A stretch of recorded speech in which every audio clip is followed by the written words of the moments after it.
welcome to another episode of Chatty Broads with Bekah and Jess.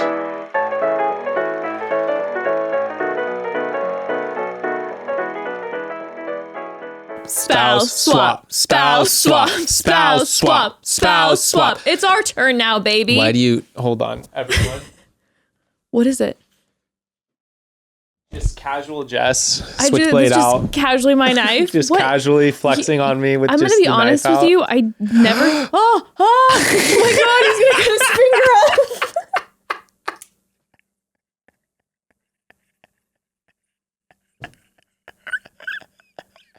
Going well so far. He almost has just cut his fingers off.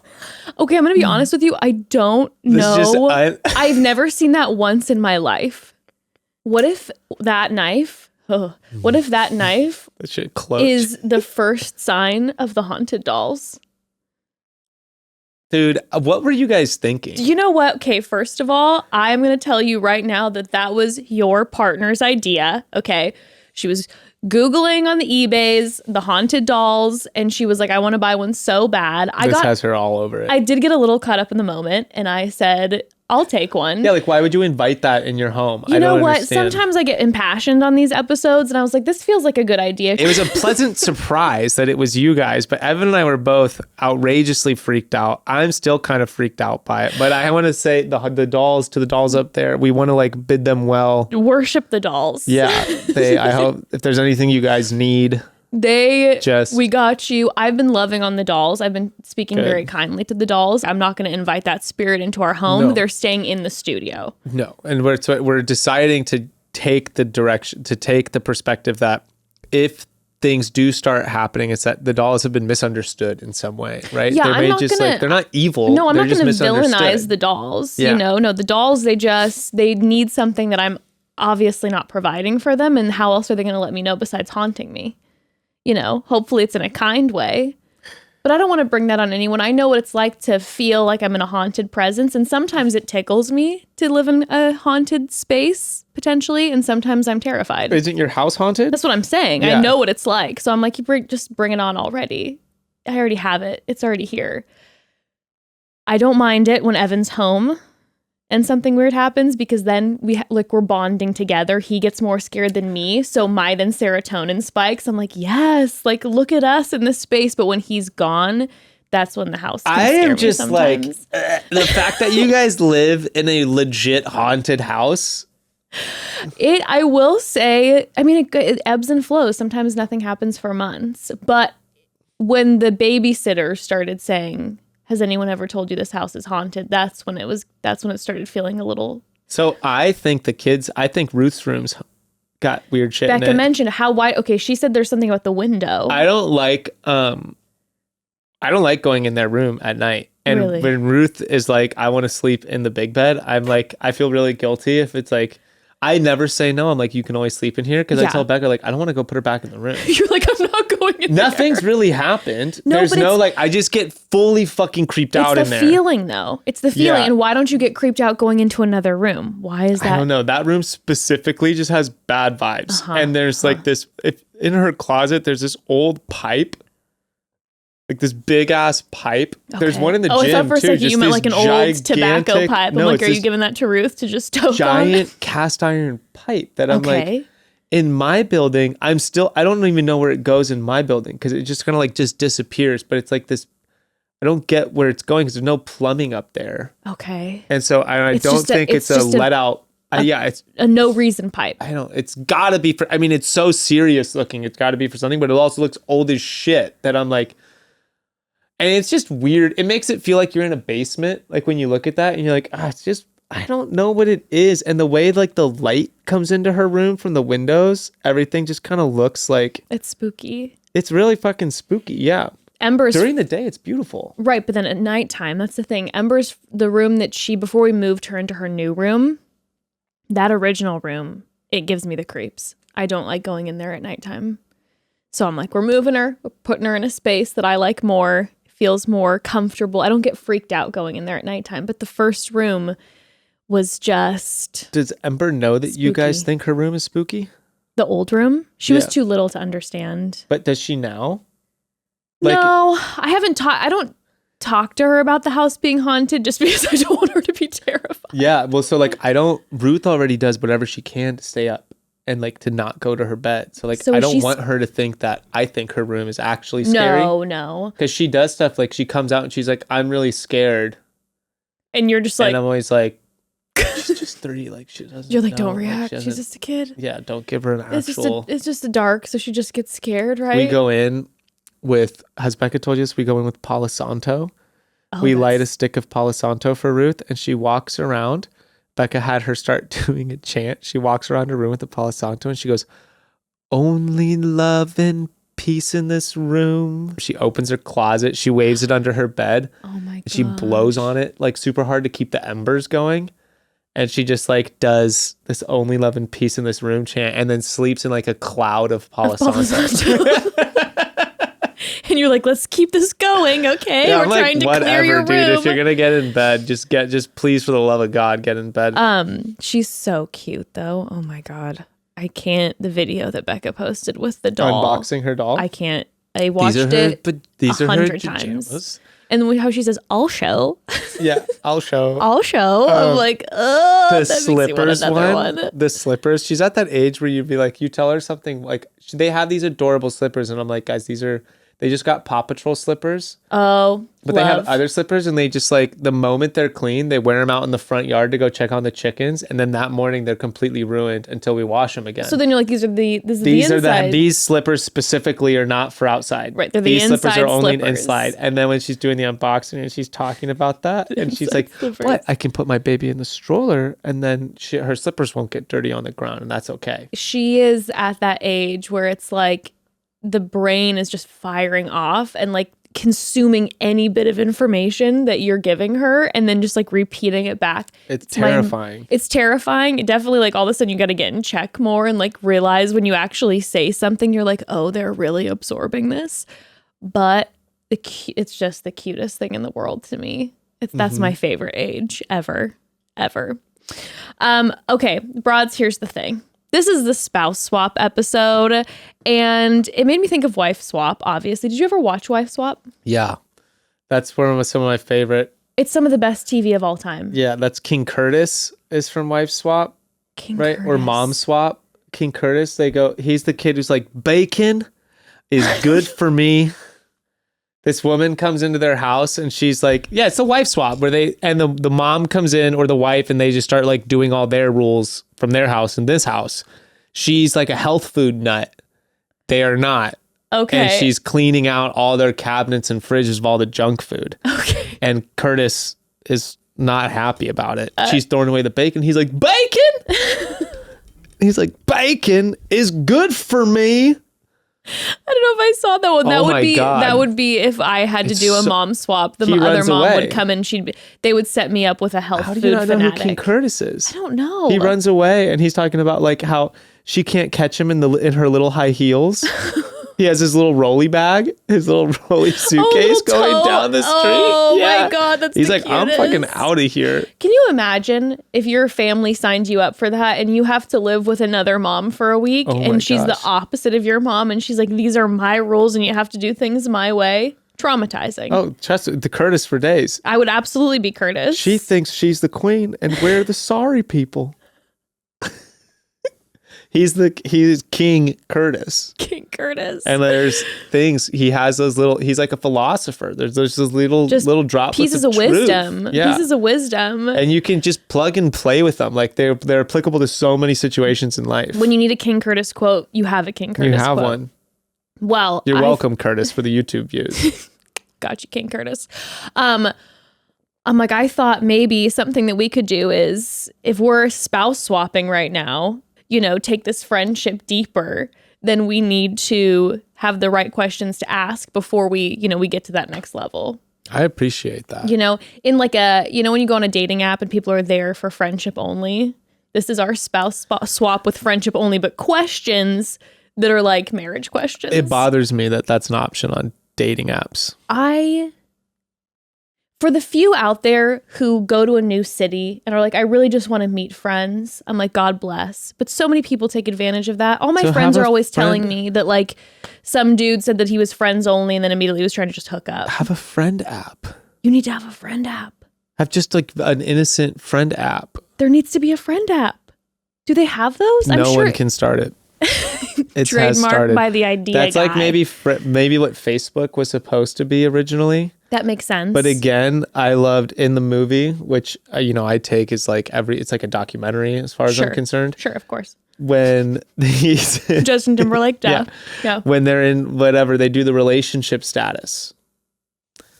That's when Facebook popped off. No one's interested in anyone who's just friends. Mm-hmm. Yeah, speaking of just friends, I was thinking about the trauma that came with the top 8 on MySpace the other day. That was so traumatizing. Top 8 on MySpace? Remember on MySpace, you had to choose your top 8? Oh, yeah. How much anxiety that came with? I was stressed out every single day of my life because of that. That's the beginning of how social media... At least you had 8. At least you had more than 8 to like balance. That's true, but it wasn't even so much then. Then it became a family thing. Like you didn't have to have Tila Tequila in your top 8. But I wanted to so bad. It'd be so sick. Well, you could have done it. It's true. That might have been my way out, is by only having celebs in your top 8. That would have been a great... Obvious, not top 8. I like that. Or like your favorite bands or whatever. Mm-hmm. Because I lived in anxiety constantly because of that goddamn top 8. That would be so emo if you were like, my top 8 best friends are all the bands that I listen to. I was kind of an emo girl, so that would have like it would have really gone with it. Emo that like I don't think emo's ever gone out of style. Like, do you remember Cobra Snake? Of course. That was all emo, like LA emo party scene. Well, now it's emo night is just like massive in all over the United States. I remember when it started in Los Angeles and it was just blowing up. I wish Pajama Night could be massive. Did you say pajama night? Yeah, it's just how Ruth was saying. Pajamas in the my pajamas. Is that really a thing, pajama night? I don't know. I wish it would be like imagine if that was like clubs had like, because remember it's like pajama day at school. That was my favorite day of the year. Everyone wears pajamas. Like what if a club did pajama night and everyone just wore pajamas? You'd always have that creep who wears like a bunny onesie, like to pajama night, like a little kid's thing, and they think it's like really funny. But it's like way too much. You'd have some creepy ass dude who, they have those the onesies that the old school ones that open in the back, the butt. Yeah. He'd put it over his dick. And you'd be like, pajama night canceled. I used to wear one of those. The butt opening ones? Yeah. When you were a child or an adult? And when I was an adult, because it was so cold, I would wear them as long underwear. So I got legit long johns with the butt flap. Did you use the butt flap often, like when you were using the restroom? Anytime I had to go poop. I don't think I've ever opened a butt flap. It was amazing. It was a weird experience at first because I felt like when I sat down, because my clothes, your pants aren't around your ankles. So I felt like I was like hotboxing my body with my like poop fumes, which I thought was like kind of, wrong at first. But it's it was so right. Have you ever sat down on a heated toilet seat? Oh. And you're like, holy shit, I'm not cold. Wow. Like this is amazing. That was the feeling. It's pure was luxury. Like, nothing was like, a third of my body wasn't just exposed to the harsh elements of the bathroom anymore. It was just all included. And then just your cheeks were cold. Yeah. That's a nice surprise. And that warms up really quick. Yeah. But so it's nice when there's one little cold area of your body. Mm-hmm. Wow. There were times too when I just wore a flannel and then shoes and I just had the long johns on. Oh, like out and about?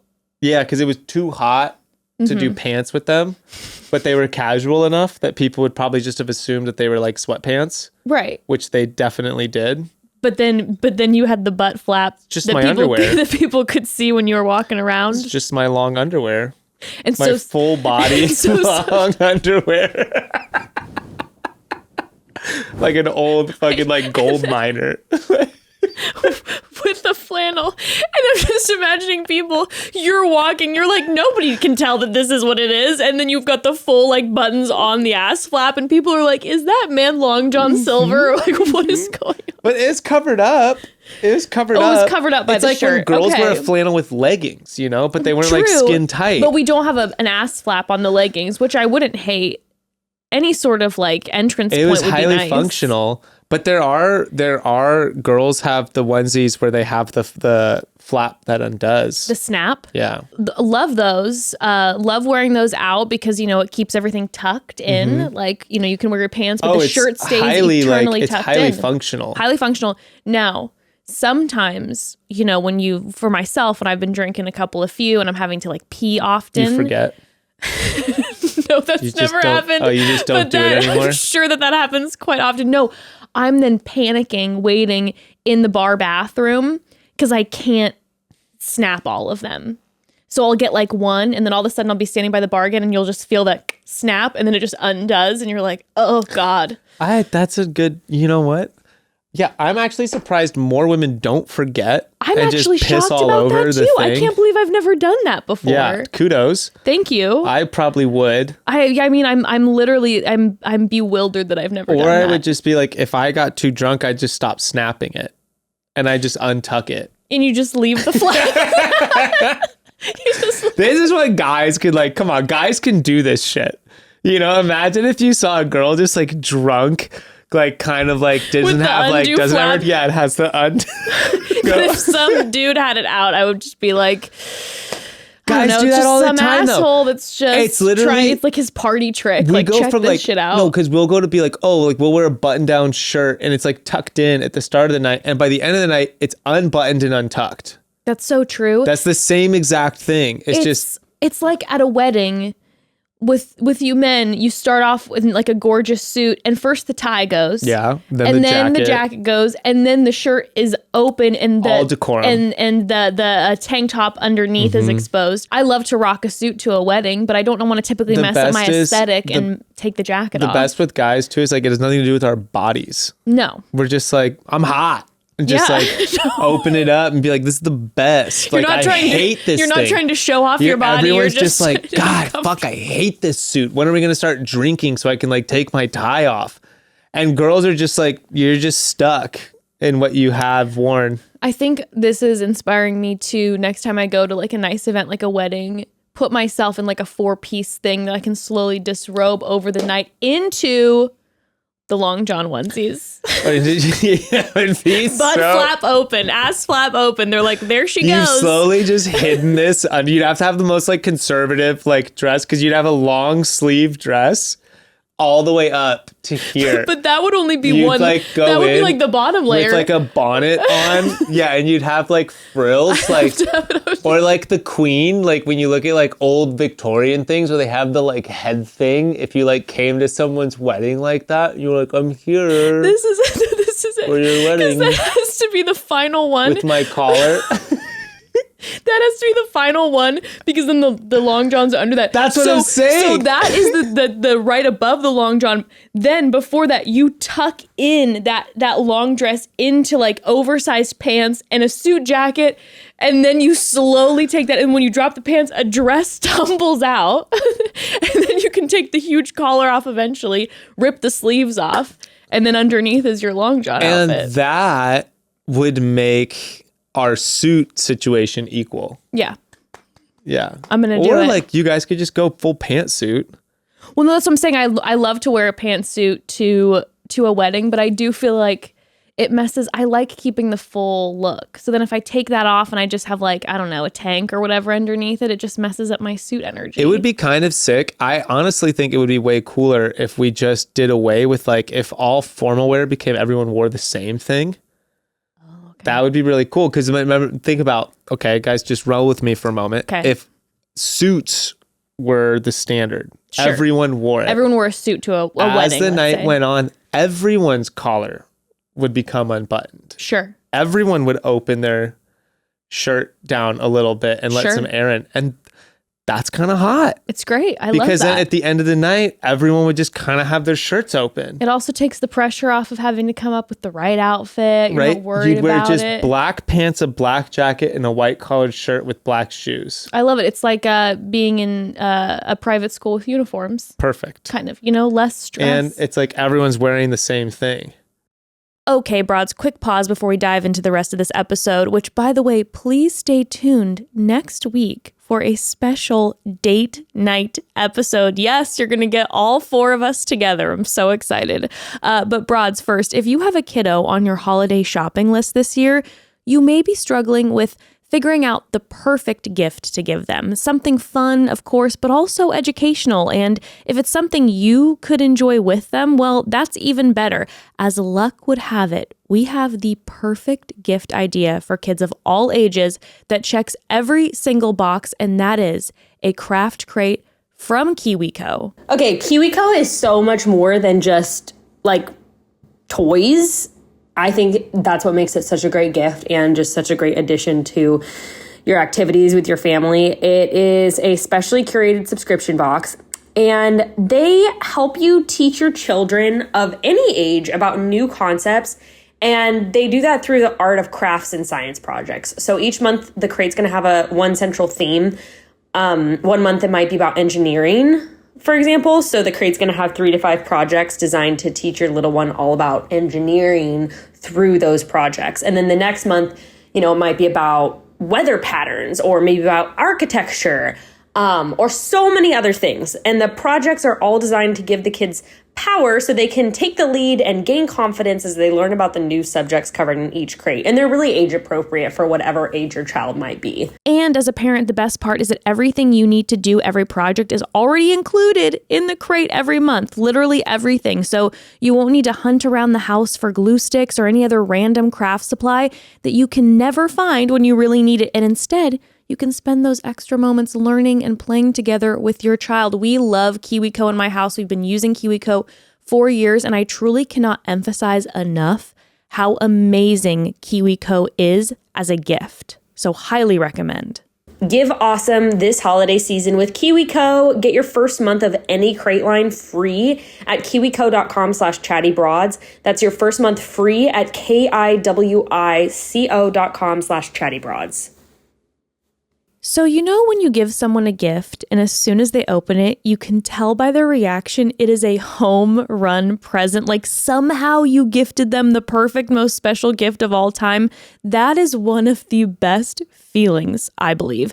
And if you're looking for a guaranteed home run, you really can't go wrong giving your loved ones Storyworth. Storyworth is so cool. I love them. I gifted Storyworth to both my dad and my father-in-law, and we've just loved it. They're an online service that takes a lifetime of your loved one's most precious memories, stories, and photos, and then Stitch Fix compiles them all into keepsake books that can be passed on and shared for years to come. It's incredible. The finished project is so special, but the process is really unique. So how it works is each week, Storyworth emails your relative or a friend, loved one of any kind. They email them a thought-provoking prompt from a bunch of different options. They've got questions like, if you could see into the future, what would you want to know? What's the bravest thing you've ever done? What is your favorite memory with your dad? All different questions like that. And then you can also choose which question you want to come next. You can pick and choose or do your own custom questions. And then throughout the year, Storyworth collects the responses and then compiles them all into a beautiful keepsake book. It seriously doesn't matter how well you think you know a friend or a family member. Storyworth has a way of revealing memories or things you never knew about them before and allows you to pass those memories on for generations. It's truly the gift that keeps on giving. The family members I've given Storyworth to, seriously, it blows my mind the things I learn about them and the special memories we make in the process as we walk through Storyworth together. And I'm so excited to have Storyworth as a memory to pass on to Ember one day, like when it comes to Storyworth that I've given my mom or my dad. It's amazing. With Storyworth, you can give those you love the most thoughtful, personal gift from the heart while preserving memories and stories for years to come. Go to storyworth.com/chatty. You'll save $10 on your first purchase. That's storyworth.com/chatty to save $10 on your first purchase. Okay, I'm going to start asking some questions. Yeah, perfect. Some of Let's get these through are this. from my dome, and some of them are from credit to the hot take. Okay. First of all, what does a typical morning routine look like for you? Because this is important. Yeah. This I'll is beg important. to sleep in. Okay, so when you're with Becca, you beg to sleep in. So like kids wake up and it's your turn. Immediately, first words out of my mouth. You get up with them. Does she normally say fine? She goes, you need to be, she's like, Frank's been in bed, like tossing and turning since 4:30 in the morning. Like, you need to get up. And I go, okay, 15 minutes. Okay. She goes, 7. And I go, 12. You guys are And then we set an before you're even alarm. waking up, you're And doing then- like full lawyer. You're And then just we doing a set an full- alarm for me to get up. And then if the alarm goes off, I go 5 more minutes. Then I get up, and the first thing I do before I make the kids' food is make myself coffee. Okay. And then, like, while my French press is sitting, that's when I start on the kids' food. And then I'll start on breakfast. Okay. And that's pretty much like, and I'll probably, like, sometimes I eat, but a lot of the times it's like just getting the kids their food. Mm-hmm. I always have this vision of we'll all eat together, but by the time I put their food down, they're like scarfing it down. The morning can be tough. Yeah. Do you look at your phone early in the morning? I try not to. Okay. But habitually, I will check my email and Mm-hmm. check my text messages, but I don't go on social media. Okay. I don't know why I check my email the first thing. I'm like, that's just anxiety. I fully relate to you. I have just like, questions why about do I this wanna later because I do think we that? have a similar brain in this Yeah, way. I'm like, I feel don't like we wanna could torture do that. ourselves. That's the last thing it's why I want to sleep in. It's like, I Yeah. don't want to get up and deal with this shit. Yeah, you're trying to set your alarm extra 5 minutes, not answer emails. No. At 6:30 But I in have the to morning. know. You can't function if you don't know. I don't know how my day is going to go if I don't know. That's the thing. You have to prep yourself for your day. Exactly. During my like first 6 cups of coffee and like 2 pieces of toast, you know. Do you drink that much coffee? I drink I don't drink, well, it depends on I have a full French press, not like the little one. I have like a full one. Mm-hmm. And then I'll usually go to a coffee shop and have, depending on how I feel, my typicals and another Americano, or I'll do a cappuccino if I feel like a little flair. The cappuccino. The oat cap. God, the oat cap is so good. Okay, let's just say there's no children involved and it's just you and Becca. Mm-hmm. What is ideal morning wake up for you? Ideal morning wake up is I get up, I put on a Grateful Dead show, and I make bacon and hash browns and eggs. And if I have time, I'll do either rice and beans or I'll do baked beans and a grilled tomato. And then coffee, and I like beverages. I'm going to move in with you and Becca. Right? So I'll do beverages, and I really like to have my ideal breakfast spread. Beverages. Yeah, beverages. My Okay. ideal breakfast spread is like glass of milk, orange juice, tea, and coffee. Wow. Okay. And maybe sparkling water. Okay. That's the ideal. So you spread. have a beautiful spread for breakfast. Breakfast is my absolute favorite meal. It's the best meal of the day. Yeah. Does Becca enjoy breakfast as much as you enjoy No. breakfast? Okay. I don't think Becca enjoys any meal as much as I enjoy the meal. Oh, really? Okay. Becca's not like Becca enjoys going out for Sure. a meal, but when it comes to like her standard for like home cooked meal, like Becca, a meal, if she's like, Becca will be like, there's food in the house. And I'll be like, there's no food in the house. And she's like, there's lentils, make lentils. Okay. Complete meal to Becca. So she's Becca. Lentils, Becca cooked lentils with eats- olive oil and salt. She's like, that's dinner. I'm like, that's a side. No, you're like, I need to spread. That's a single scoop of that. What's the plate? Well, I've noticed Becca eats she eats throughout the day to energize herself. So it's like every 2 hours there's like She picks, dude. She's like a chipmunk. meal. It's just like here and there. She's like got to nonstop. eat between episodes, eat between like to keep the energy going. But you like a spread. Yes. Would you rather be in a situation where you're like, I'm hungry and I'm going to force myself to wait so that I can get a spread? Or will you end up just being like, fuck it, I'll just eat something? I will, if I start to get like crazy hungry, I want to eat before I get to the point where I'm so hungry I'm not hungry anymore. Okay. So I'll usually just like whatever I can get, or I'll just like pound coffee, and then I'll do like at the gym, I'll either have like a protein shake or like I've been really into these bars called Garuka bars. Garuka bars. Garuka Okay. bars. It's just like no added shit, you know? So I like, that's what makes me laugh when Becca and I are together, because she is like, okay, for me to like stay energized, I have to like snack in between. I would rather be hungry through our, recording of 2 episodes, so that at the end of it, no matter how late it is, that I can sit down and have like a full large meal. I'm like, I want to sit and enjoy a large meal. I prefer to like, I will not eat all day in order to like have I will look forward to being like, oh, I'm so fucking hungry. And then I'll even delay it to be like, I'm going to get high and just wait 30 minutes. Fully enjoy the experience. So I'm just like I'm going to eat beyond my limits, So, or eat like as fast, or go in like snake mode, where I'm like, oh, you swallow. I know. Have you ever been in a restaurant where you're like, I'm going to intentionally over order, and now like no one talk to me because I'm going to eat so much food than is possible right now, and I have to finish it before my body catches up to realize like you're way past being satiated, but I'm like halfway done, and I'm like, I have to. That's diner. The second I walk into a diner, I have the desire to do that. I'm like, I need to stuff my face. Maybe we should wife swap.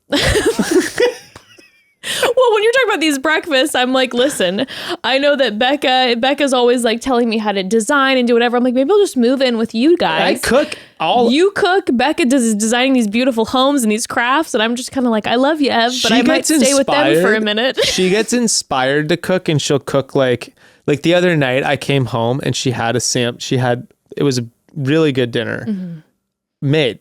That's rare. That's really rare. You're the chef in the house, right? I'm usually the I'd say 9 out of 10. Okay. Yeah. That's how Ev always is. He's the top quality chef in our house. Well, I'm like serious. Like for everyone's sake, I need to eat. Sure. But you also like to prepare, like you like the presentation, right? I mean, I've seen the footage on Becca's Instagram of Chef Grayston. I'm like complete. Yeah, I want Shay Gray. I want a complete meal. There's balance. Like there has to be like, if you're doing like meat, you have to have at least 3 things. You like 3 to 4. You like a different color. You like different colors on a plate. I like the plate to be full. So it's like, okay, if we're doing chicken, it's like, okay, you can have chicken and rice, but that's not complete without. You have to have 2 veggies. Right. With that, 2 veggies. 2 veggies. Yeah. Because then it's like, oh, you're gonna just have broccoli. True. So like broccoli, potatoes with rice and chicken, that's full. Potatoes, chicken, broccoli, you're like, yeah, that's totally complete. But that just is like, it doesn't have that extra pizzazz. It doesn't have a little extra. Okay, so if you wake up, you and Becca are alone, you want to have the full gorgeous spread. Do you like to wake up, if you're alone and the kiddos aren't like, you can wake up whatever time. Do you like to wake up before your partner? Like you wouldn't want to wake up before Becca and she's still sleeping? Yeah, so I can have some alone time. Okay. I do I'm this weird thing of like, I'm a morning person once I'm out of bed. Okay. Like if I wake up quick once you're out of bed. Once I'm out of bed and I start doing stuff, like I love the early morning, and you see like the dew steaming off of plants, and like, oh yeah, it's such a gorgeous time. And then it's like, if you have that time to yourself and you put on like your music and you set your vibe and things are going at your place. Yeah, dude, I found the sickest website today for my great. The band has been playing long enough. They have a concert they have played a show for all 365 days of the calendar. Wow, that's so unbelievable. There's a website called Dead of the Day, because they can't do Day of the Dead, or Day of Dead. Makes sense. Yeah, so it's the Dead of the Day, and it's not. They don't just have a show that fills that day. There's a lot of them. So the guy, he does like, hey, it's November 9th. Here's, of all the shows the Grateful Dead played on November 9th, this is the best one. Whoa. In my opinion. Here's why. And he breaks it down. But it's just like, okay, and here's a clip. Not all of these are on album. Most of them are audience sound recordings, which is what's really cool and unique about the band. Sure. They allowed people to record and disseminate their music for free. It's grainy. Some of them, they also uploaded all their soundboard recordings to the internet that you can stream for free.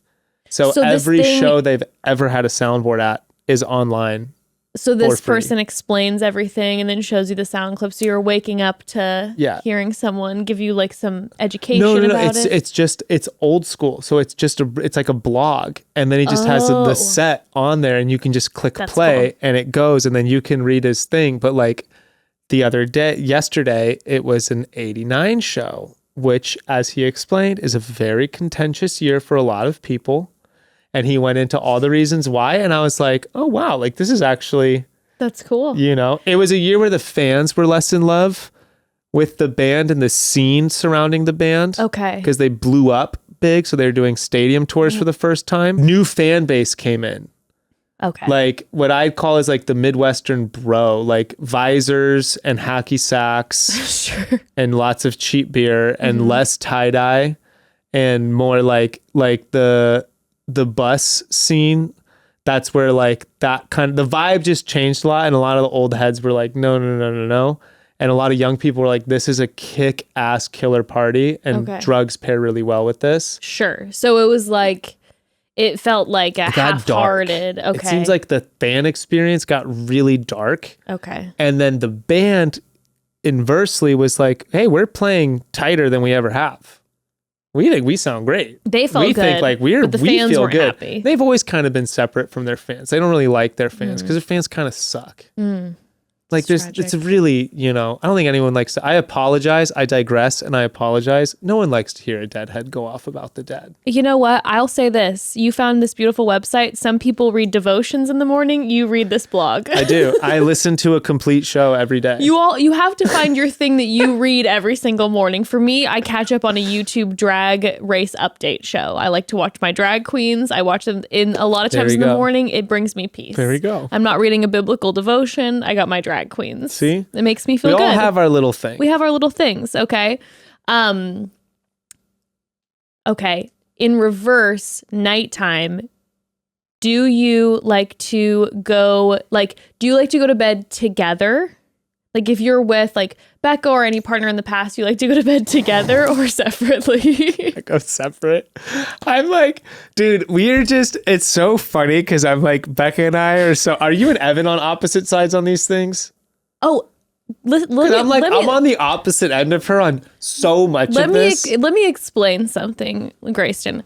I believe truly in my soul. I was listening to their spouse swap episode where they were supposed to be debating topics. They fucking agreed about everything. They just agree about everything. They agreed. Now, when they're together and they're like in our house talking, they argue like just because they both like debating things. So they like to argue, but they don't, when it comes down to it, they were agreeing on absolutely everything.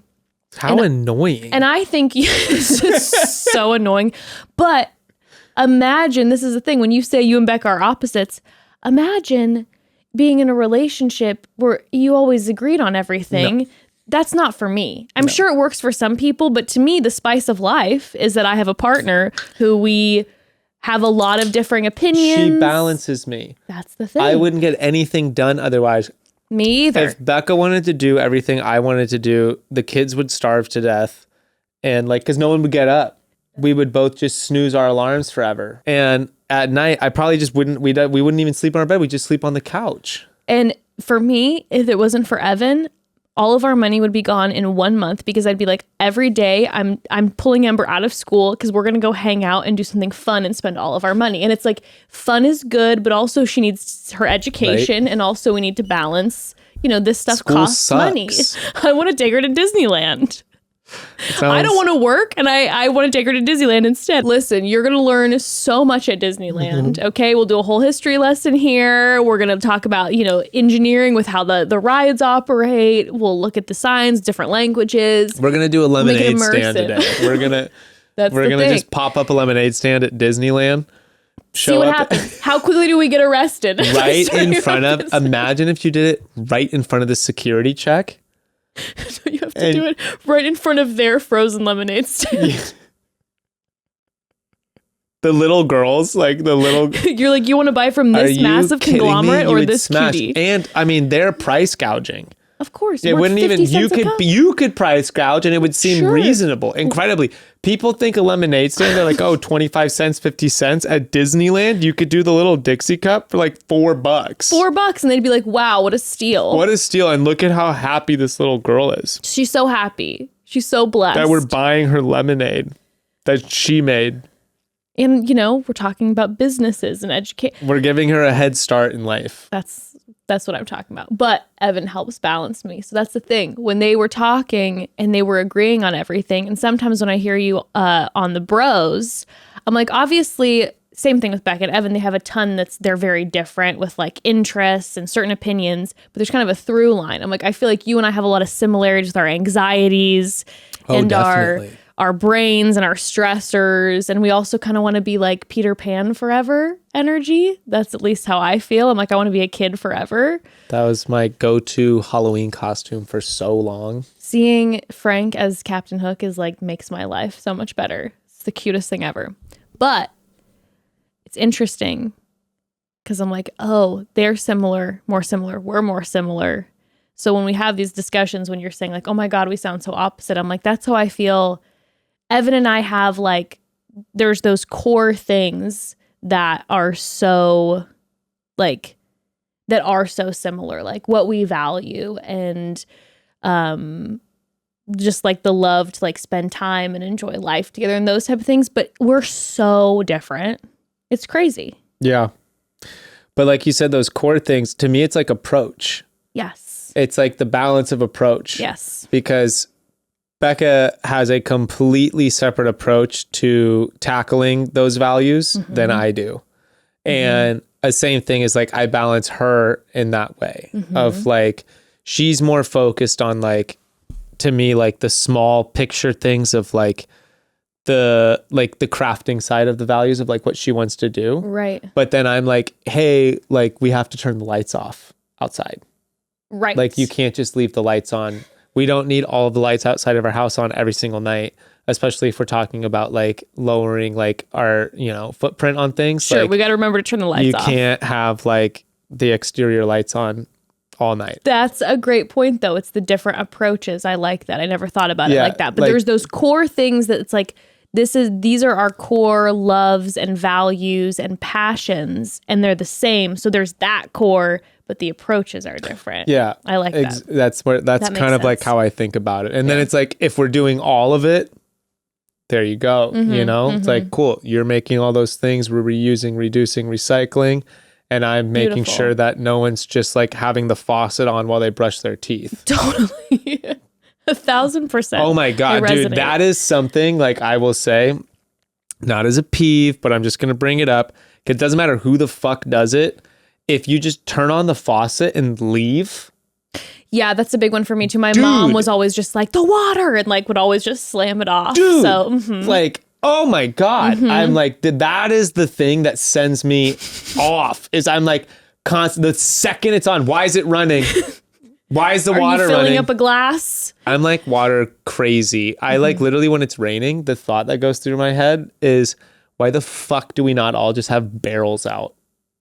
Why are we not It's just true. collecting? It's Like very it true. rained so was much in the pouring. last couple days. Pouring. I loved it.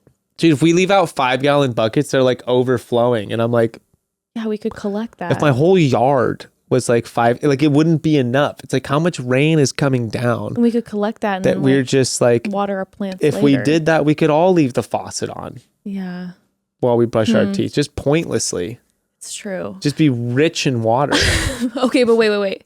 So you and Bekah, nighttime routine. You'd prefer to go to bed at different times. I would just like, at night is when I'm like enjoying that everything's done. My day is done. I can drink beer. I can smoke weed. I can just eat more food than my body can handle. And I can just veg on the couch, whether it's reading, like whatever it is I'm doing. I just don't want to go to bed, which is the inverse of the morning, because in the morning, the bed is like the best place in the world. No, but at nighttime. At you're nighttime, like, the bed is the last place I want to go. I don't care how fucking tired I am. I'll watch another show. Listen, if Netflix is on, I'll keep going. I would prefer to fall asleep on the couch and wake up just baffled at like 3 a.m. and crawl into bed. Just like, what the fuck happened? Yeah. I prefer that. Then Nightly, if you could fall asleep on the couch watching a TV show and wake up just completely just really confused in the middle of the night every night, that's my preference. Okay. That's my ultimate, I don't know what this says about my brain. My ultimate falling asleep is and I beg Evan to do this often. I like to go to bed at the same time, but not with the same intention. I want him to be in bed with his laptop open, working with his headphones on, and I like to fall asleep cuddled up to him, hearing him typing, and I want him to work until I fall asleep. That's my ultimate sleeping situation. And Evan's probably like, I would like to connect at this time. Oh, and you're Evan, like, no, shut up and be productive. Oh, Just Evan work. loves to it's like, let's embrace and fall asleep together. And he loves that. And I do, but I can't. It's hard for my brain to turn off. So there's something about him working next to me. He could be watching a YouTube. He could be watching a YouTube video next to me. The problem is I know if he's watching a YouTube video sitting up next to me, he'll fall asleep sitting up. I want to know that I'm sleeping before him, and it helps me fall asleep better. That's funny. He was talking to me about this whole like decompressing. Do you have feelings about it? Oh my God. His decompressing, like an hour long before bed decompression routine. So he's like completely saying that it like is better for him and like better for his brain. And I was getting like so triggered. When I was listening to that episode with you guys, I was getting simultaneously triggered. I was like, dude, shut the fuck up. Because this is what we've been like arguing about, but like not really, but like arguing about the fact that I've been having insomnia. I can't fall asleep lately. I'm so stressed out all the time. Like, oh, this is what you need to do. Well, he was like, let's start doing it together. He's like, I feel like I've been getting bad sleep because we're watching TV, falling asleep. And I've been waking up not rested too, but I also then couldn't fall asleep. So he'd be snoozing and I'd be still awake watching shows, trying to get myself to fall asleep, and I wouldn't. So he was like, let's try this decompression thing. Now, this is how it started, and it was magical. He's like, okay, an hour before bed, we turn off all the lights. He bought a bunch of candles, like fake candles that are flickering, and he set them all over our bedroom. Because we almost lit our house on fire. We didn't want that to happen. Yeah. But we got so that Evan bought all these fake flickering candles that are so pretty all over our room. So it had that mood light, and because it's like staggered all over and they're flickering. And then he found this playlist that was like this like kind of spa, like classical music playlist. And he's like, let's get in bed and I'll sit up and I'll pet your head until you fall asleep. Because I was having insomnia and I was so tired. I was awake for like 30 minutes and he'd be quietly talking to me, and eventually I'd fall asleep. First night, best night of sleep I've ever had in my life. Falling asleep to those candles, him talking quietly to me. And I was like, this is literal heaven. Well, the problem for him is that he set a precedent. So now every night I'm like, he's so tired. I'm like, so you're sitting up and scratching my head with the candles until we're going to sleep, doing that correct? again, right? And he's just like, I'm kind of tired tonight. And I'm like, well, then I'm turning the TV on, bucko. What a liar on the show. He's like, we do this thing. No, this we is had our been. thing We now. had been You doing have it. been? Yeah. Okay. He was doing it, and it like. But now it's okay. So it's kind of. He's now off and on the past like week because he's been too tired. But I'm like, if we're gonna fall asleep with nothing, he can do it. But when I he's can't. working, he's working very hard. He's working very hard. He's tired.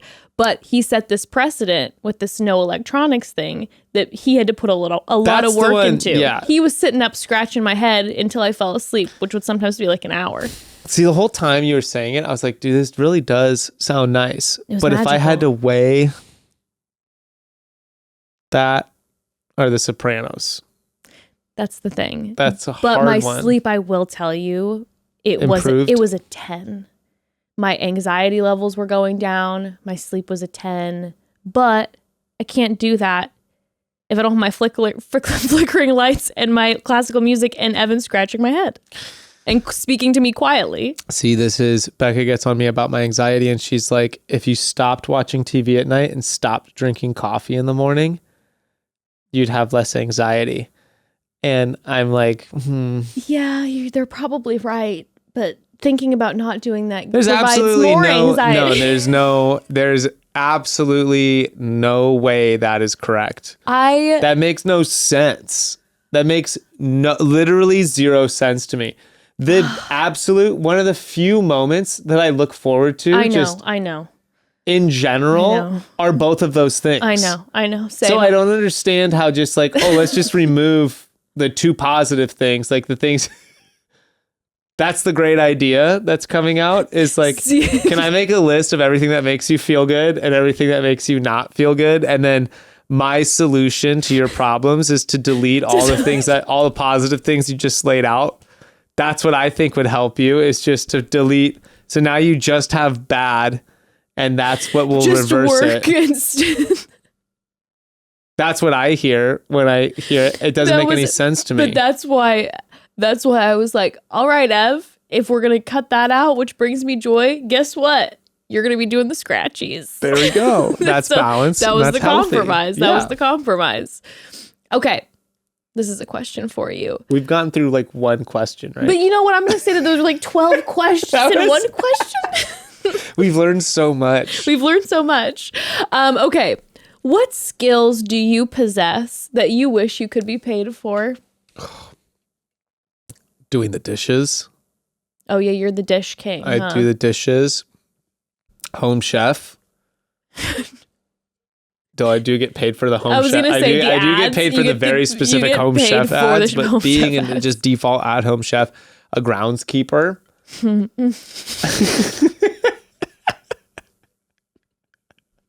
The technical term, if you want to be technical about it. Groundskeeper. Sure. What do people who work in zoos are called? A zookeeper? A zookeeper. Because I feed all the animals, including the children. Okay. And that's probably, I don't know, like, yeah. Okay. That's probably, those are to me are the occupations I fill. Okay. I would say that Evan is the one who does a lot of the fulfilling of those. And what I like to say that I would like to get paid for is being a wonderful presence to be around. Atmosphere, vibes. Yeah, the vibe central, right? Vibes. Like when he's cooking, I sit on the table, like, or sit on the counter and chat up and try to make him laugh. This is the tech industry argument. Okay. Is positive vibes in the office create positive output. That's the thing. I don't want to work in like a dull, like you look at office space. That's not the office I want to work in. No. If I saw office space next to Google, I obviously want to go work at Google. Providing vibes is huge. And I appreciate you saying that, because if I would love to have a job where I would go to different like offices or whatever and just try to provide some good energy. Chat with some of the people who are, sitting behind their desk, be like, so what happened at the water cooler yesterday, and try to start some drama. The opposite of HR. And get the drama started to provide that energy. I don't know if this is real, but I was like, I really want to believe it's real. I saw a thing online that was a guy. He was like, I started an email group at work that everyone thinks is from HR, but he's like, it's just me, and it's just like a gossip thing. And he Wait, logs so he's like in. Gossip Girl? He logs in, and it's like a submission form for like problems you have with other people at work. And it was like I can't tell if it's a joke or not, but he was like, everyone thinks it's HR, but it's like my Google form. And so he's just clued in. He's just clued in to all the tea. Because they're submitting it to his Google form. Yeah, he works in like one of those big offices where it's like hundreds of people. I need that Google form. I do. I would spend hours reading through a random office's drama, even if I had no connection to the I don't know what office. that world is like, but there was another one I saw where a guy was like, if you want to look busy at work, he's just like walking through the hallways, like really determined. He's like zigzagging around all the office, just super determined, like carrying some piece of paper, and he's like got the paper somewhat high. And he's just like going around, like looks like he's delivering shit or going to or from someplace. I would love to get hired by a random office and experiment with all those things, see how long it takes for me to get fired. Yeah. where I'm like, okay, I'm Productivity. I'm not really trying to get into this industry. So I want to see like how long can I huff around the office. Dude, and I've had that same act fantasy stressed. of like, if I was just like, okay, retirement balling, which actually, as Evan and I say, we're about to be yacht rich when we retire. Of From, course. all the millions we've When you hoarded. retire from the podcast. Yeah, the treasure trove that we have the hoarded money from is all just your so support. massive that it'll be just Which, yeah, it's sky high. I'll finally get to live this fantasy, which is that I can have jobs without needing the job. So I can just fuck around and do whatever I want and just See what wear that happens. hat for a couple of weeks. It's also when you start a new job is the best time you're ever going to be at that job. That's very true. So You they'll do get work 2 your weeks of the hardest. best version of me. Yeah. You know what's interesting too? I will say when I start a new job, obviously the level of stress for those first few weeks is a level of stress that is just unexplainable when you don't know how to do jack shit. But after the first 2 weeks, there's a high that you hit once you figure out, I can do this. exactly. Once you figure out the system, whatever, and then you're like, I'm coasting. The like 2 or 3 week high post that, I would love to live in that space always. Where you're just like, I know how to do this now. And I'm flying high. And you're excited to like clock in. And like, I remember feeling that with retail stuff, like organize what I needed to and like do the system the way I needed to. And Do you know where I've always wanted to work until I get it? what? In and out. Oh. To be on the team. To just be a component in that kitchen Yes. crew. One Because of I've those been big on a safety kitchen pins. crew where like when you are in sync and you're just taking tickets and Yes. filling them out and everyone's doing their thing and like it's fucking cool. It when is. it's like synchronized and everyone's just fucking flying and no one's fucking up and it's just like It's a flow. it's a flow. And when you have a new person in it, it takes like a little bit to get them like in place. But once that synchronicity's hit again, you're like, dude, Beautiful. it's so cool. And so I would love to work there until I achieve that like that flow state. Yeah, That in and out exactly. flow state. one of my and your breaks would favorite be gym so members. sick with all those animal fries and all that. One of my favorite gym members works the grill at In and Out, and I keep having this fantasy of seeing him there. In his flow state. Seeing him in there, just being in there, and be like, It's like a celebrity. like banging on the window from the drive-in, just like, There's nothing more beautiful than seeing someone, whatever their job is, in their flow state. my mom would come in to visit me at work when I worked in the restaurant, at the ramen restaurant. Did that make you nervous? She would come in to watch me cook ramen, but it was an open kitchen. Mm-hmm. And my mom just like wanted to see me at work. My mom would come to my work any office she possibly could. I completely resonate with wanting to do that. Like wanting to watch my kid in their flow. Because that's the thing. Watching anyone in their flow state is so satisfying.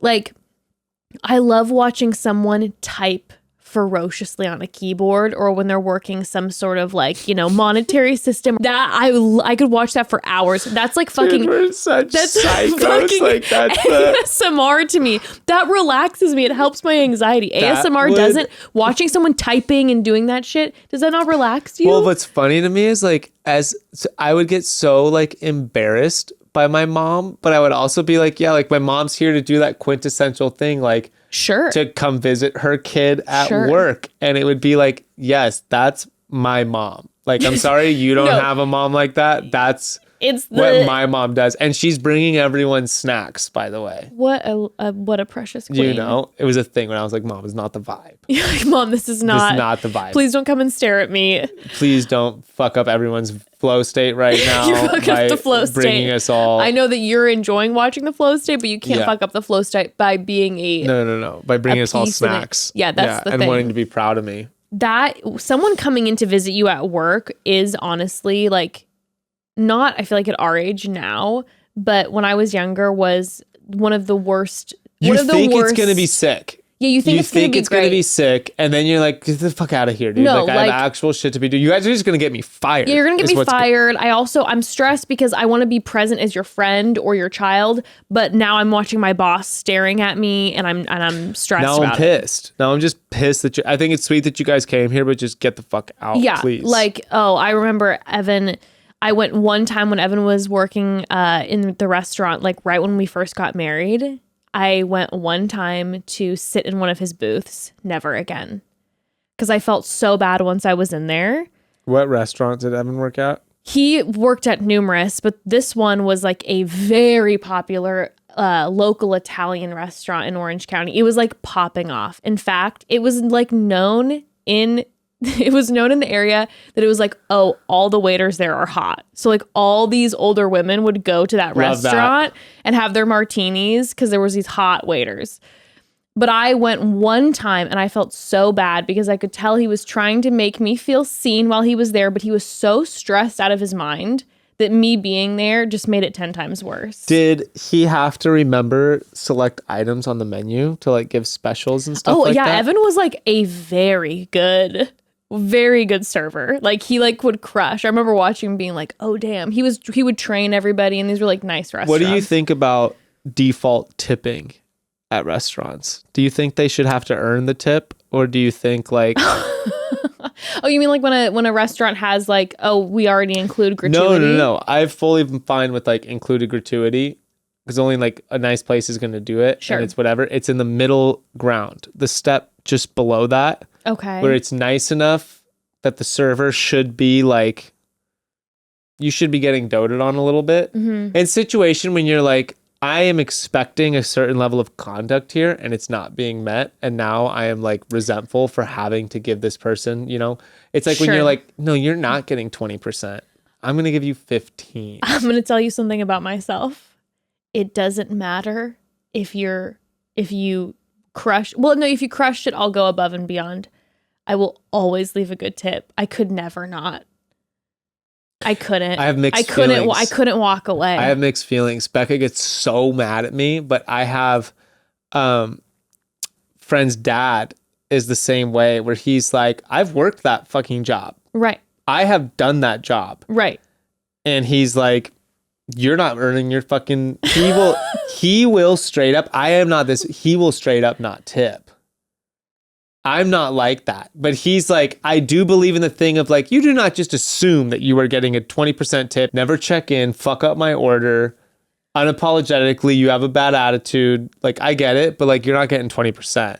I have, I get into the kind of like a moment where all of a sudden when I'm like, this person hasn't been by our table one time, you know, they're being rude or whatever.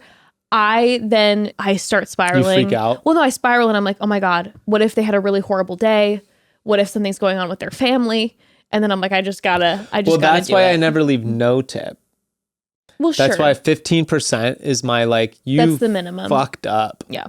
But because I've had that job, I'm like heavy tip. So that's my other one is the other pet peeve that kills me is under tipping.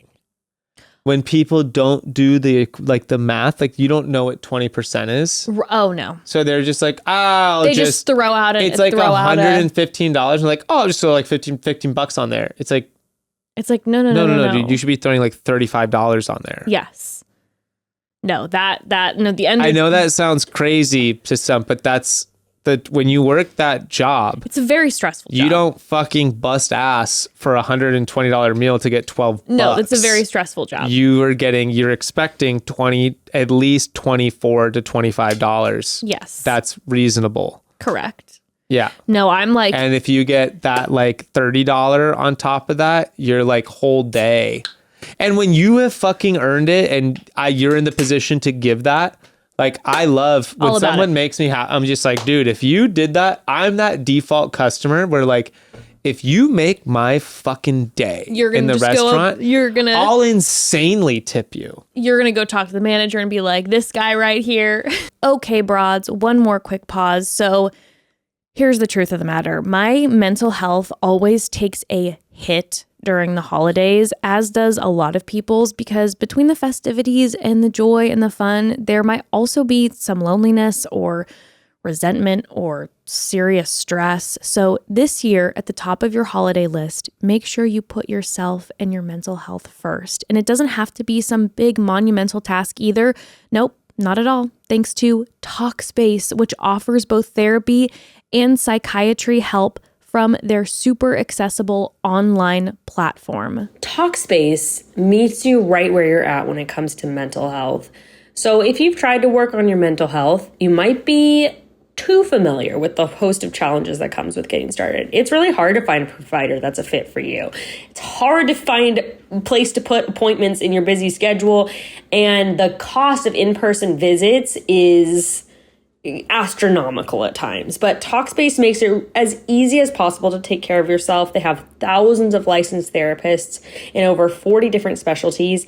And once you sign up and match with your best fit provider, you can start communicating right away. That's right. You can send messages 24/7, set up video calls, or do a mixture of the two. It's really whatever works best for you. And that's one of my most favorite things about Talkspace. It really does offer a lot of peace in that way. And a whole month of Talkspace is going to cost a fraction of what most in-person visits would cost you. And as a listener of this podcast, you get $100 off your first month with Talkspace when you go to Talkspace.com/chatty. So to match with the licensed therapist today, go to Talkspace.com/chatty and you'll get $100 off your first month while you show support for our show. Talkspace.com/chatty. So as the year comes to a close and the holidays are upon us, a lot of us have, some little parties that we're going to, perhaps some holiday festivities. Maybe you have a gala or two that you're going to. Who knows? I know for myself, though, around this time of year, one thing I'm going to be very thankful for is my honey love. Because here's the deal. Around the holidays, I like to wear a short, sexy dress now and again. And with it, I enjoy wearing shapewear. The problem is, most shapewear is wildly uncomfortable. It's constantly rolling up. And talk about the bathroom issues, okay? Trying to pee in it is impossible, but not with Honey Love. Honey Love has perfected the game. Honey Love, they're the best shapewear out there. If you're planning on wearing shapewear with some festive dresses this season, get some shapewear that's actually comfortable. Honey Love's signature technology is incredible because it doesn't squeeze or flatten your natural curves. It supports, and you don't have to worry about it rolling down. That is the worst feeling ever. Ugh. But Honey Love stops the rolling down feeling from happening. I love their Superpower short. It's kind of perfect for every dress, skirt, suit, pant in your closet. I use it all the time. Also, hello, like I said before, does struggling to take off a piece of shapewear with a bathroom line out the door bring back any terrible memories for you? Because hello, same. But with the Super Power Short from Honey Love, the Super Power Short has a 100% cotton gusset, so you can skip the extra undies. Plus, it has a convenient opening in the panty area for super easy bathroom use. No costume change required. Now, that's what we call easy access. And if shapewear isn't your thing, Honey Love also has tons of soft tanks and leggings and other everyday loungewear for you to check out. For a limited time only, you can get Honey Love on sale. Get 20% off your entire order with the code ChattyBroads on honeylove.com. Support our show and check out honeylove.com and use the code ChattyBroads. Treat yourself to the best shapewear on the market. Save 20% off at honeylove.com with promo code ChattyBroads. So use code ChattyBroads at honeylove.com. That's honeylove.com, code ChattyBroads. Okay. I love these questions. Ooh, this is a great question because it's a back-to-back. When are you at your best? And what does your best look like? You say you're getting it. You're like, this is it right now. It really is. Yeah. I just, day is done. Mm-hmm. Day is done. Now it's just chill mode, fun vibes. There's what is there going on? Mm-hmm. You know? Mm-hmm. When we're in it to win it. Vacation. That's it. Vacation mode is best me. Vacation mode, Grayston. Are you wanting to party? Are you wanting to chill out? Anything goes. You're fine with whatever. Fly by, it's anything. Because one thing you and I do have in common is we do enjoy a party. I love a party. We love a party. But I hate a forced party. No, never a forced party. So that's where it's organic party. I'm rarely you know what? It's not rarely, but it'll be tonight I want a fucking party. Mm-hmm. There's a party lined up. And I'm looking forward to it. Right. Vacation me is you present party to me, we party. no matter what. No matter what. Yeah, it's like Party is always on the table. I'm on vacation. What the fuck do I have to worry about tomorrow? Nothing. Let's fucking party. How do you feel about this? Because this is how I am. That is the one time that I can really like, it can be like, oh fuck, fine, is a party offering. If I am stressed out of my mind and I'm like, I don't have time to do anything, but if all of a sudden someone's like, there's a party option, I'm like, I'll make it work. You know what follows that? No. Some of my most productive time. Because I'm freaked the fuck out. And then I just go overproduction mode. Also, are you riding a high though too of joy from your time? I always have noticed that when I'll have those certain nights out with friends where I'm like, I should be home by 11. And I go, fuck it, because we're having such a good time and we're just partying and I'm out till like 4 a.m. and I get, 2 hours of sleep. The next day, I crush my work and I am enjoying every moment and second of it. And I'm just enjoying, I'm like, what a great night that was. I usually will not be able to even like get on my feet the next day from that. Okay. And there's like a recovery period. You have and to then bounce back. I have like the day after that day is when I'm just like, I start having visions of my whole life falling apart. Oh, so it's a panic. And then I like go, it's not like, it's like, okay, like you have to make sure everything is lined up because you're failing at like, it's like the thing of like, you just let go for that night, but you've been letting go for longer than that night. You know, that's when it's like, that's when I'll fix the gutter. That's when I'll like do like, I won't just handle those things. It's like, that's when we're getting into like go mode. Right. It's like the guilt of like, okay, I just partied. Okay. I just got that thing out. And now I'm like, Becca, how organized are you for taxes? That's when I'm like, let's get on, like, let's I'm talk about that shit. Okay. And I'm like, let's get on top of all of it. Okay. Let's go through the drawers. The deep cleans. Yeah, I'm like, let's full reset after that disgorgement of, Sure. I don't know. Yeah, I don't know if I feel it's not the guilt. It's I have this like joy. I'm like, friendship rocks. Like good times. Like we're here and we really soaked up life. We made party slightly different.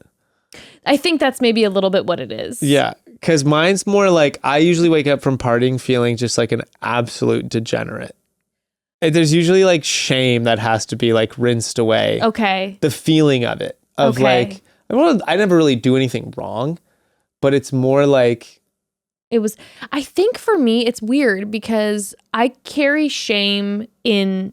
I think that for me, it's like that religious guilt and trauma. I carry shame in so many parts of my life where it shouldn't be.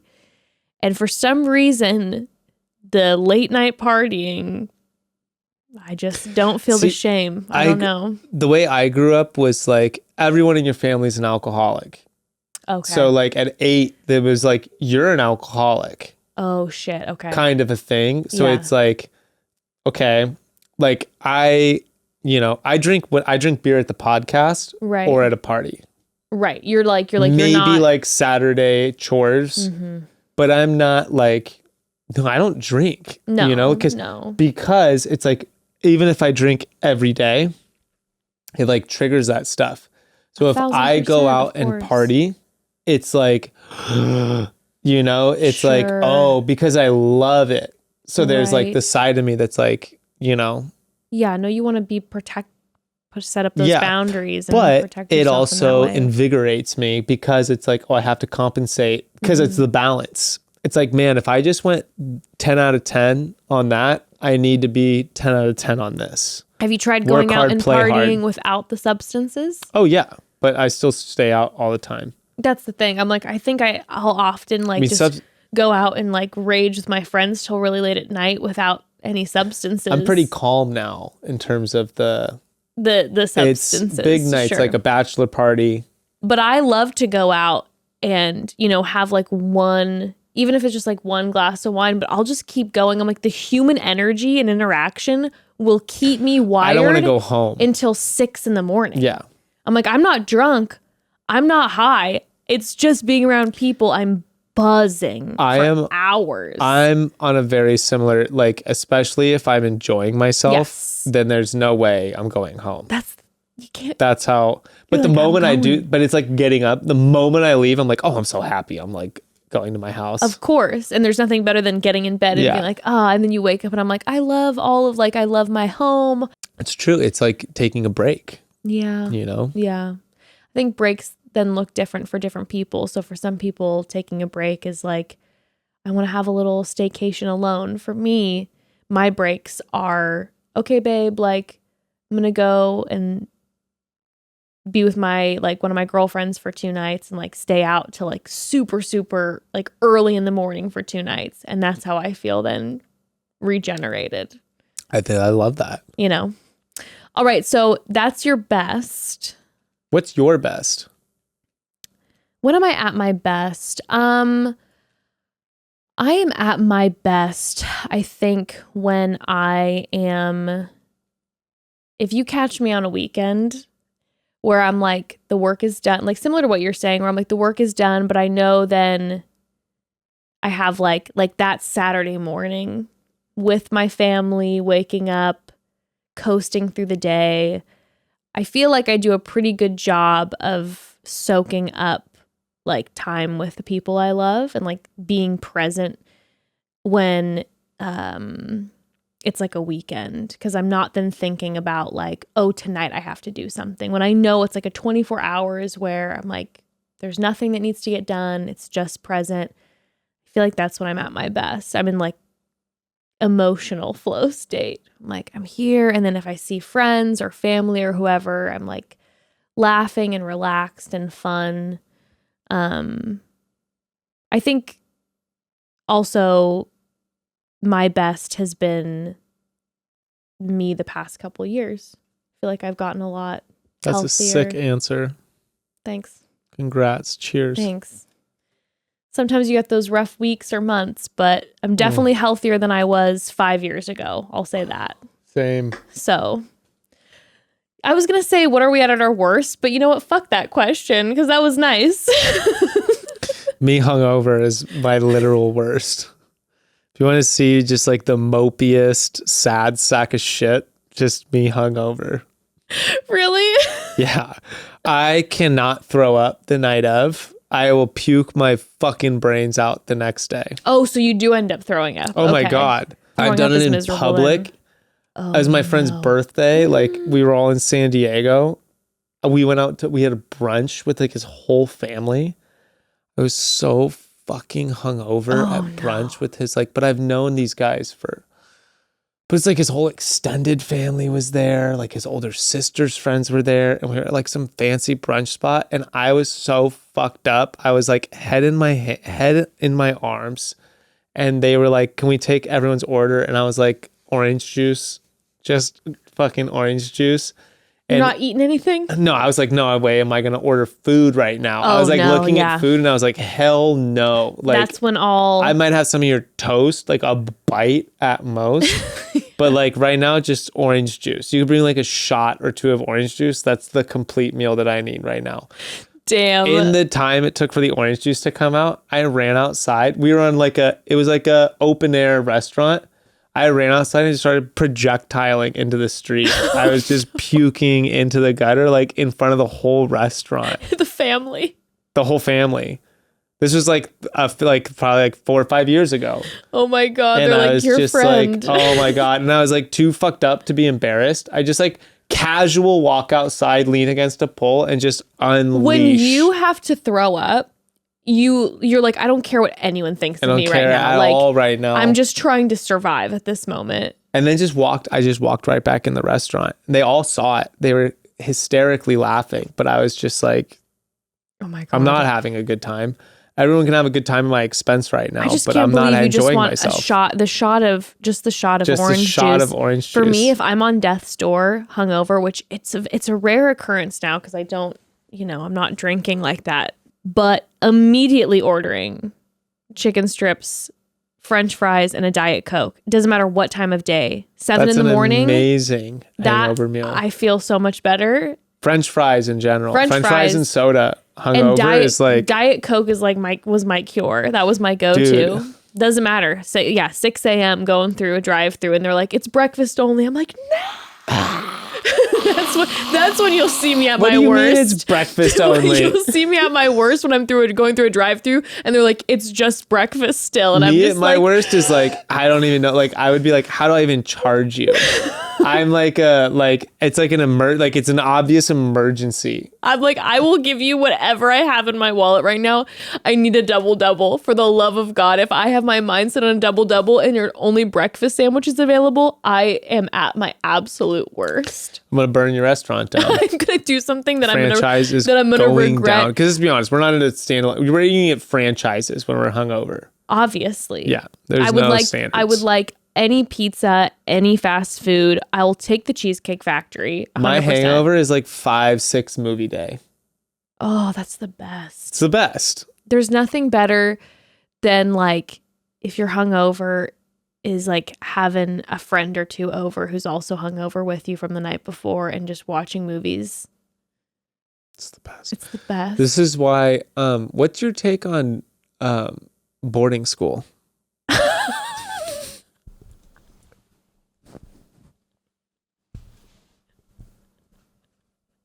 Like, would I do boarding school or not? Yeah.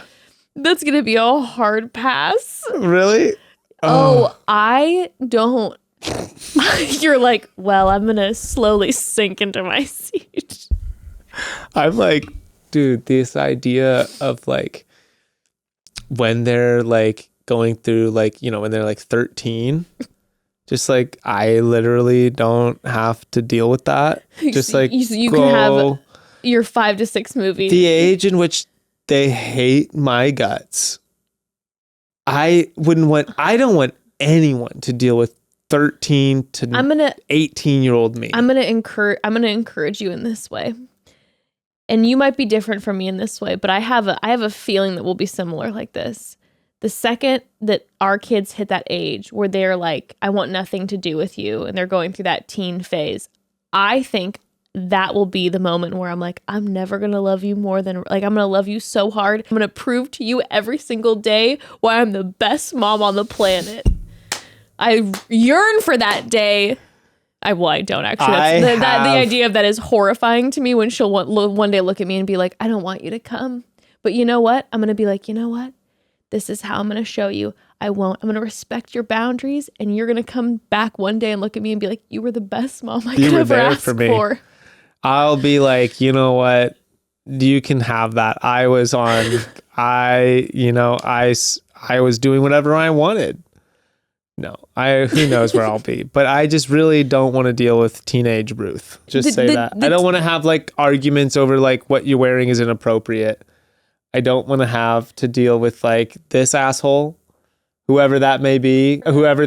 I just don't want to deal with like that. They don't meet my standard. I'm gonna try to wake up when the little ones hit their teenage years and try to wake up. No, I'm not saying I'm going to be able to do this, but I'm going to try to wake up every day with a perspective of, I wonder who I'm going to meet today. I just planned. That would be hilarious. I wonder who I'm going to meet today, because yesterday she was really mad at me and didn't like me, but maybe today she's going to have a rough day and she's just going to want mom to pet her hair and watch a show with her. I am going to plan my midlife crisis at that time. So not just one person gets to be crazy. You're like, oh, you think that you're wild right nuts. now? Watch this. You think you're fucking trying to figure out who you are? I don't even know who I am. I like the idea of planning your like scheduling your midlife crisis. Once they start acting out like that, I'm like, okay, I'll show you fucking. Show you. Do you think you'll really have a midlife crisis? Me? Yeah. Because you've experienced a lot of life. Yeah, like I have. You've got quite the stories, quite the journey. I've always lived. I'm like, you only get it once. Mm-hmm. So I'm like, you better get your stories. You better have your experiences. Yeah. You know, like to me, it's worth it in that way. I don't know, dude. I'm just like, just live life. Don't have questions. Mm-hmm. If you're curious, then satiate your curiosity. You know what I mean? But like, I think I could have a midlife crisis. It just depends.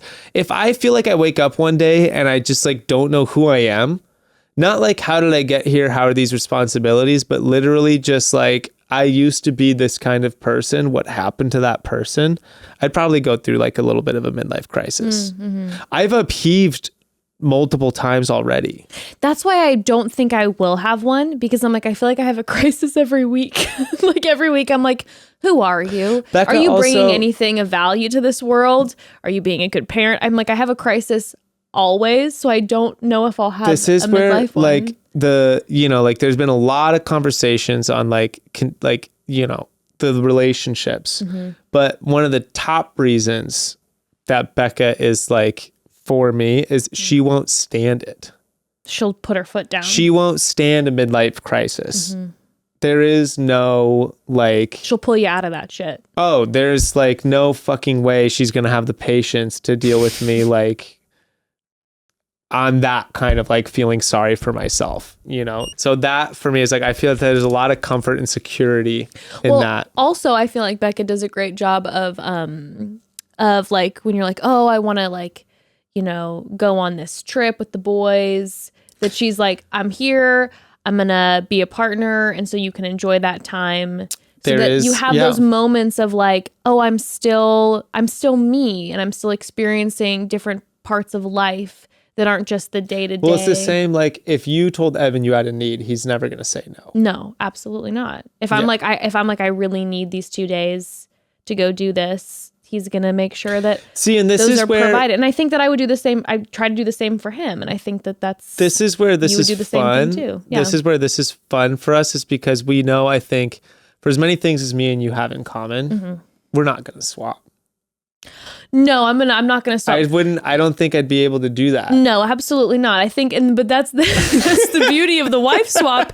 Is the beauty of the wife swap in the actual show is when they swap, they go, oh shit, I am with the person that I'm supposed to be with, because even though sometimes per usual we have our problems, we work. It's how it's supposed to be. Is there an episode where they swap and they don't want to go back? I'm sure there is.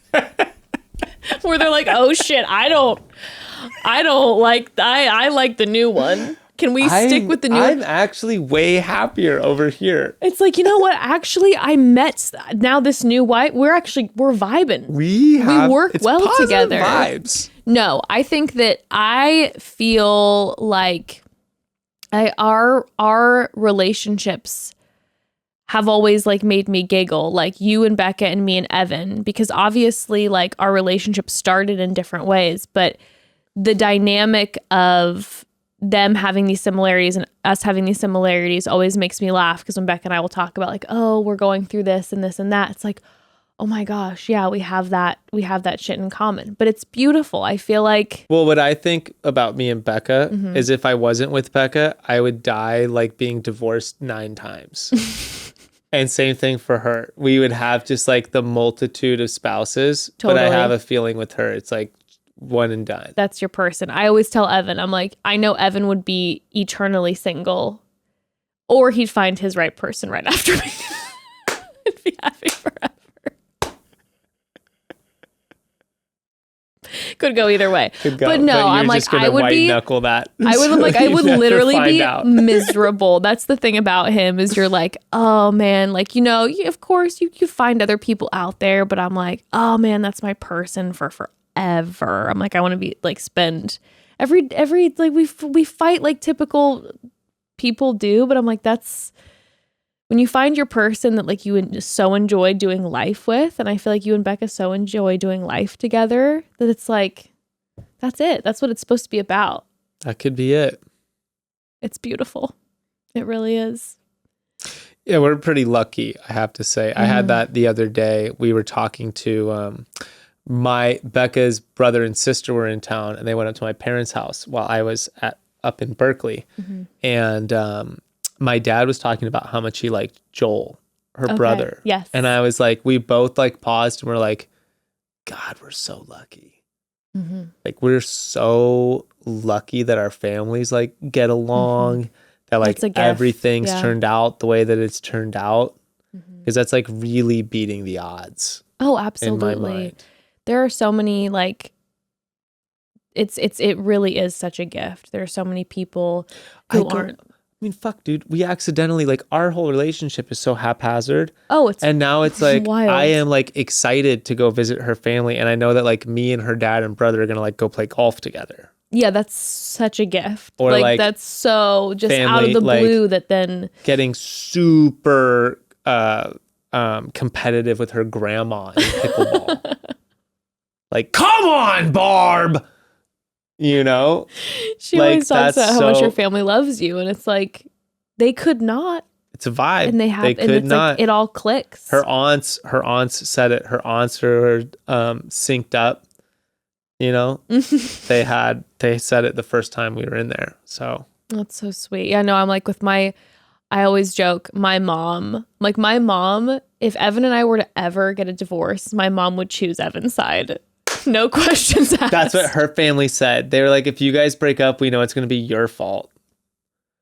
To her. And Mom's I was like, even if the it is Evan's best. fault, like that's my It's the boy. Like that's my best. son. I'm Right? like, No, I that's know. my mom. My mom has my back to the grave, like so hard.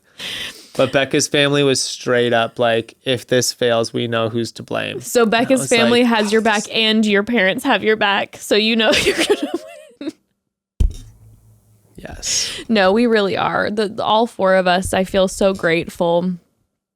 I mean, all the time.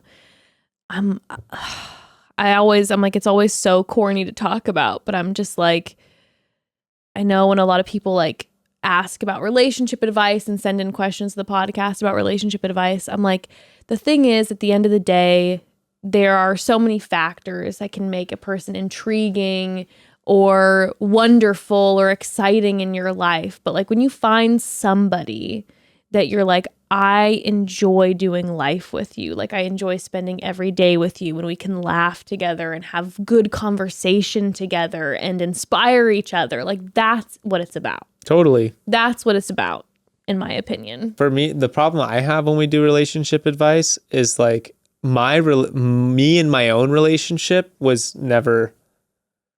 My relationship advice is just like almost like Russian roulette of just like, here you Right. go. Right. You're just like randomly going through things until like some haphazard situation just brings you guys together. I'm like, there's no steering this. But then, I mean, sure, yours was like haphazard how it came about. But then from there, obviously wasn't. That was tons of intentionality. That was good. That was good. Yeah. But when it's like we're talking just like general dating advice, it's usually Sure. like, I don't know. You're like, I'm not sure. I have no fucking idea. I'm not sure. All that like love language conversation. I'm like, dude, I have no idea what people are talking about. Okay, let me ask you that as one of like our final questions. What's your love language? What are the love languages? Okay, so there is physical touch, there's gift giving, there's words of affirmation, acts of service, and quality time. Can I be needy? You mean like you want multiple? These are like all the ones that I want from a partner, So right? people always say like with love languages, it's like, okay, some say it's how you show love, and some people say it's how you receive. So I say both for you. Reception wise, yeah. all of the above.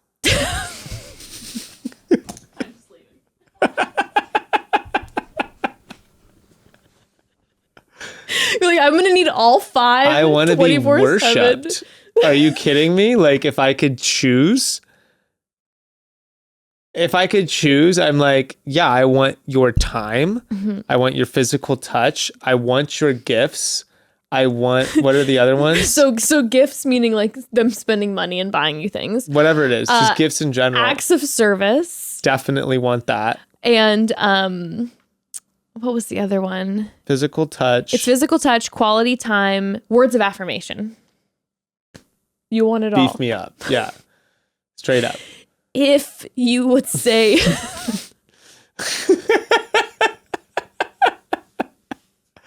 Doesn't it sound good? Like I feel like, yeah. you know, like I'm going to say I'll it. take If I'm all just of going them. to say Sure. it. I'm going like, to I'd like all five. All Yes. five would make me feel great. If you Yes. if you could give me all 5, that would be a 10. Yes. If you had to say which one meant the most to you, like what is the one that speaks the most to you to get?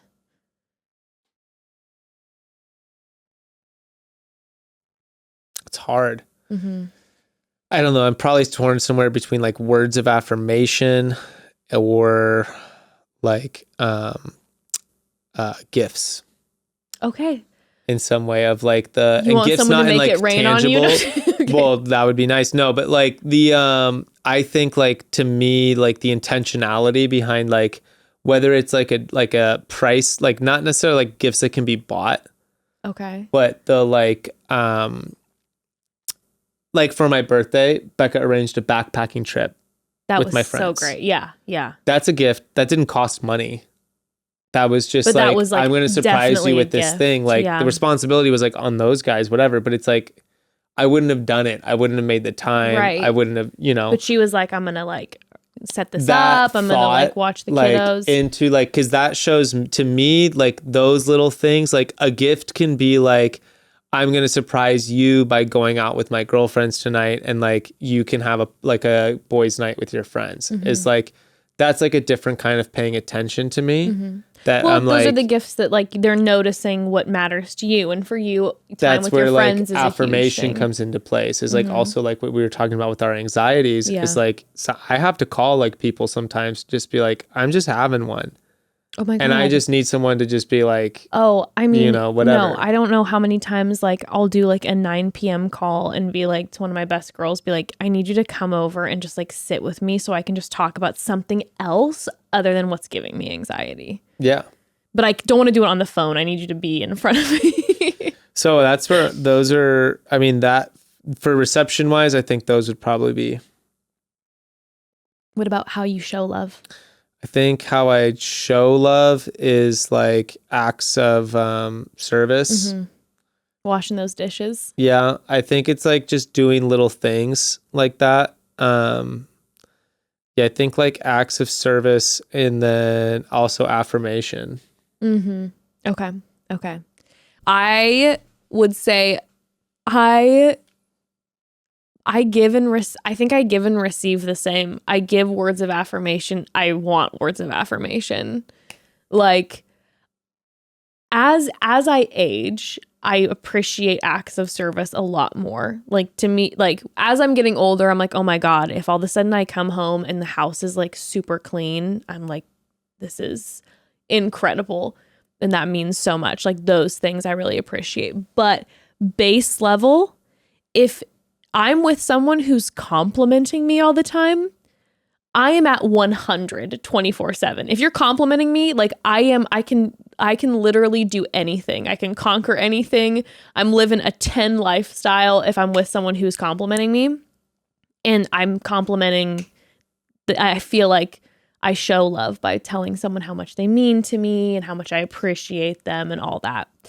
I think Evan is interesting because I think he is absolutely words of affirmation. Like that's how he feels loved. And I think he didn't realize that until super recently, like with therapy and everything. I think he always wanted sweet. that. That makes me sad. No, it's not. We're going to go into it is recording sad. and I'm going to be like so hype king for him. You're like, oh my God, you're our king. He's like, what's going on? We're like, we'll walk into the house after Build recording. We're like, oh Evan my up. God, Evan, you are such a god. Thank you for existing. No, I think he didn't realize it, like just because he never grew up with a lot of words of affirmation. And so I don't think he realized how much it meant to him, but our whole relationship, that's what I give. So I don't think he necessarily was like, oh yeah, that's what like fulfills me. And then all of a sudden recently he's like, oh, that's it. Because he used to think it was physical touch. And then I stopped touching him and then he realized that's what Just kidding. It's a good way to figure it out. But no, but I think he gives with acts of service and quality time. I don't see how physical touch could be like a long lasting love language for a relation, because it's like you get over it pretty fast. I don't think that means like sex. That's like though. a honeymoon. Okay. I think physical touch is like I want you to snuggle with me in bed. I want you to hold my hand. I feel loved when we're out and you're holding my hand and we're walking. Or Be like cute old people. oh my God, precious old people. I feel like that's what women want.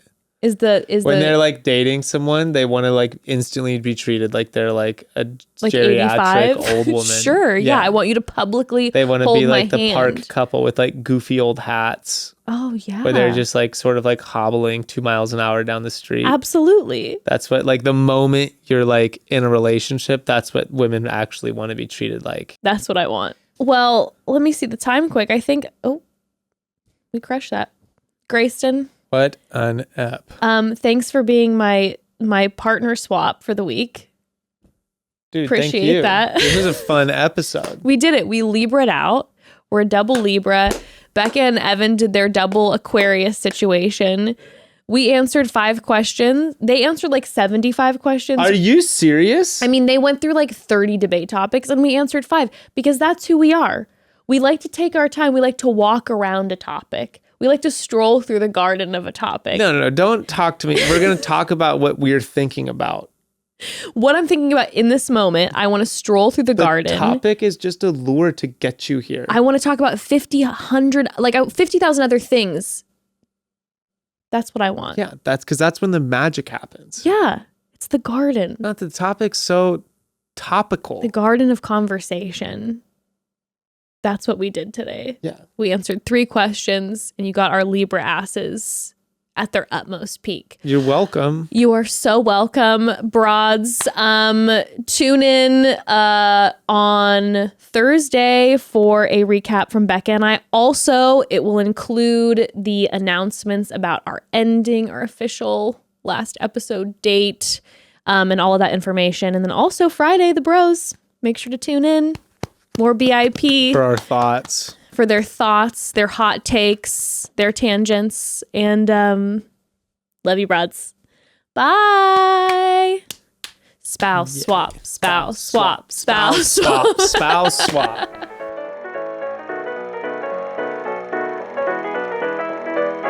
I'm really, really excited. Yay. People have been asking, and we are going to deliver. We actually got so many requests, and I'm really happy we were able to make something happen last minute. Tell the news, Jess. We are doing a final merch drop. Okay. Also, it's just really cute. It's so cute. Chatty Broads Forever. I it's love like them. It's like I'm going to keep the shirt and sweatshirt forever. They're really cute. This is going to be a nostalgia moment for always. Whenever I put it on, I'm going to get all sorts of emotion. I'm so excited. So there's 2 styles. They're really cute. Both come in a t-shirt and sweatshirt option. We just wanted to keep things simple. Coming out Thursday. So that is November 17th. Yes, November 17th it will be dropping. We're super excited. Everything's going to be made to order. And also we have discounts on Bros merch because, Bros is forever too. But Bros merch is actually going to be online also next Thursday. At I believe 20% off, maybe a little bit more. So you guys can go. We'll post all about it. We'll have the links in the episode notes when it is all launching and all of that. And super excited about it. Yeah.